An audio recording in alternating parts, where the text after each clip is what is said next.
Hi, my name is Mateo Chavez Lewis, and welcome back to the channel. In this new series, we're going to be talking about songwriting basics, the tips and tricks and techniques that songwriters use in order to make their songs clear and make them connect with audiences. A lot of people approach me thinking that songwriting is this gift that you're either born with or you're not. And it's this process of channeling creativity from somewhere magical, and there's no structure and there's no formula at all. Or that good songwriting doesn't follow a formula because that makes it unoriginal. But the fact is, the point of a song is to connect to the person listening to it. At least that's what I think the point of a song should be. And so if there are formulas and structures that can help you connect to your audience in that way, we should use them. And when they're not applicable, we shouldn't use them. But when they are applicable, we should. I always say rules are tools. They're not set in stone. You don't have to follow them, of course. But they are there for you if you want to use them, because maybe in certain situations they might be helpful for you. And so in this series, I'm just going to talk about some of the rules that you can then use in order to make your song more clear, or break intentionally. Today we're talking about rhyme. Rhyme is one of the key components of any song, or of most songs anyways. 99.9% of songs have rhyme in them, because rhymes sound nice. They sound good to the ear, and they also help the listener process what they've just heard. Because if you hear a word that rhymes with what you've just heard, it becomes much easier to remember that word.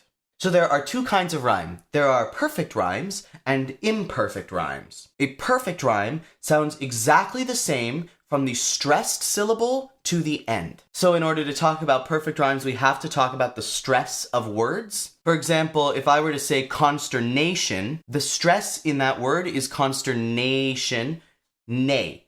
The stress in that word is nay. Because think about it, you don't say consternation or consternation. You say consternation. Anything that's a perfect rhyme with consternation is going to sound identical from A to the end. So it's going to end with ation. Exactly the same. I don't know why I chose the word consternation. But there you go. That's the word that my brain pulled out right now. And so something that rhymes perfectly with consternation would be like anticipation, because it has the exact same ation sound at the end, and it's stressed in the same place, and then it ends exactly the same. Something that doesn't rhyme perfectly with consternation is like the word ignition, because the stress of ignition is ne. So something that perfectly rhymes with ignition would have to sound like nishin or ishin at the end. So even though consternation and ignition both end with this shun syllable, that's not the stressed syllable, so they're actually not perfect rhymes. So that's just a definition of what a perfect rhyme is. Then there are imperfect rhymes, which don't sound exactly the same, but sound close enough that your brain can kind of interpret them as rhymes. Usually, it's the same vowel sound. So for example, like mouse, like computer mouse. The stressed syllable, there's only one syllable, so it's got to be mouse.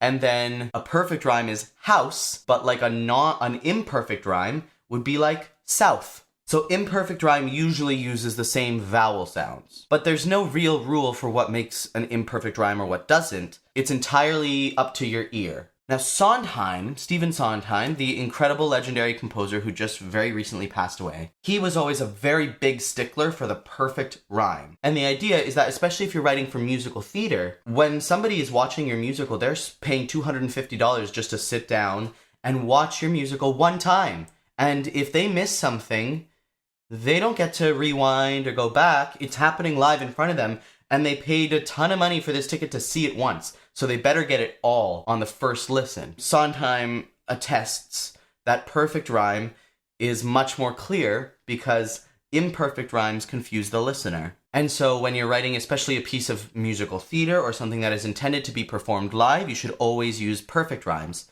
And then Sondheim says, okay, imperfect rhymes are fine if you're writing like pop songs or something that is intended to be listened to over and over again. But for something that's intended to be listened to live, like a theater show, you need to use perfect rhymes. And I agree to some extent. I definitely think being clear in your rhyme is important when you're writing, especially a musical where people need to get it on the first listen and they're hearing it live. But I think that applied more in like the 50s and 60s when Sondheim was like just starting out, and it applies less today because today, audiences like people my age and our age, if you are also a millennial / Gen Z individual, we grew up listening to pop music that does not use perfect rhymes. You know, Justin Bieber and Ed Sheeran and Britney Spears aren't singing songs with perfect rhymes in them. Even Adele, who's like the great songwriter, is not using perfect rhymes. Whereas in like the 40s and 50s, the pop music of that time was like jazz mostly. And then even in the 60s when the Beatles came around, the Beatles used perfect rhymes in their songs almost all the time. So those audiences were much more used to hearing perfect rhymes, and so imperfect rhymes would throw them off. Nowadays, I think it's actually different. I think imperfect rhymes are not as surprising to an audience today because we've become more familiarized with them. I think there are a few reasons for this transition to imperfect rhymes in pop culture. I think one of them is that there's kind of been this, like, since rock and roll came along, there's kind of been this cool dude attitude of I don't care enough. That's been very popular in music for the last, 50 years. And I think when imperfect rhyme started making its appearance as, the prominent form of rhyme in popular music, it served to augment that attitude. It served to show everybody how little you cared. I care so little, I'm certainly not going to rhyme perfectly. But I think another reason that imperfect rhyme has grown more and more prominent is because it opens up a lot more possibilities. If you think about the number of things that rhyme perfectly with, say, like I said, mouse. You've got a pretty short list. You've got mouse, house, louse, and spouse. And that's basically it. But if you open yourself up to perfect rhymes, you've got about, clout, everything that ends in out, shout. You've also got south, like I said before, mouth. You've got ouch. You've maybe even got loud. You've got all of these options depending on your ear, how you're saying the words, whether or not you think they are enough of a rhyme for you. There's very many options. A great example of this is in Hamilton, in My Shot. Hamilton raps 50 billion lines that all rhyme with each other, but they're all imperfect rhymes. He starts with, I'm the A-L-E-X-A-N-D, A-E. It's just the vowel sounds that end up matching. If he tried to rhyme with A and D, he would be stuck to day, then me, and nothing else. But because Lin-Manuel Miranda allowed himself to use imperfect rhymes in this moment, the number of possibilities he had to rhyme with grew to infinity. And so he has A and D, meant to be, independently, endlessly, essentially, relentlessly, spend and spree, descendants free, century, enter me, parentheses, mentions me, sets us free, eventually,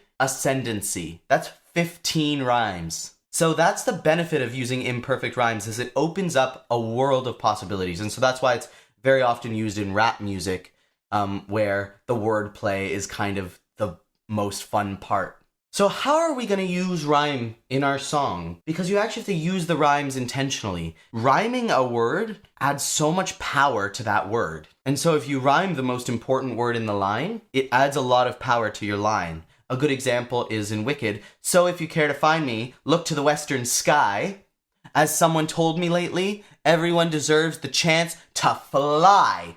That word fly gains so much power from that rhyme. Another great way to use rhyme is for comedy, because comedy is set up punchline, and so is rhyme. You set up something, look to the western sky, and then you pay it off. Everyone deserves the chance to fly. So you can use this for comedy to make the audience expect a dirty word. For example, in Shrek, please keep off of the grass, shine your shoes, wipe your face. You expect that they're gonna say the rhyme with the word grass, but they don't, because it's a children's movie. You can also use rhyme to emphasize the punchline of your joke. A good example of this that I just recently heard for the first time is in the soundtrack for Encanto, which is also Lin-Manuel Miranda, because he's kind of the genius of rhyme. He's been rhyming surface, circus, and then he says, was Hercules ever like, yo, I don't want to fight Cerberus? Genius. That's brilliant, because the punchline rhymes in a very unexpected way with what's been coming before it. So it gives that punchline 10 times more power. So there you go. That's a little bit about rhyme and how to use it in your songs more effectively.